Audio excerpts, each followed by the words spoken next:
This over my shoulder there is the former Olympic Stadium in Athens that's now a refugee reception centre. Migrants there say they live in appalling conditions and they're falling victim to criminal gangs. The refugees say a group of Moroccan migrants tried to sell protection at that stadium with threats of violence. Riot police have had to intervene several times when tension flared. Over 100 people have been detained. Artie spoke to some of the victims.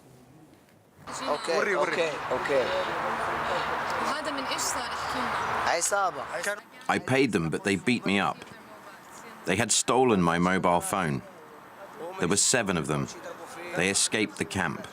Afterwards, 3 police buses came and took everyone from Maghreb.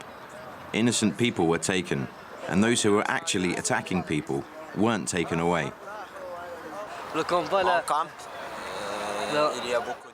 There are so many violations of law at the camp. The former Olympic Stadium is home to over 2,000 migrants, in fact. After closing a camp on its border with Macedonia, Greece has been struggling to accommodate all the refugees.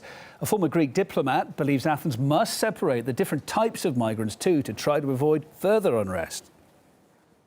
Greek authorities are trying to give them refuge so that they could be safe from the cold weather that is here.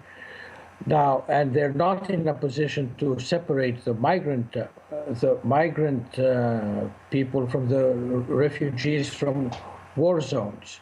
Now, what happens among themselves is something that's difficult for us to find out and to explain. I think that the best way to avoid such clashes is to separate the refugees from the war zones with economic migrants and put them in separate places, which is not being done by the government.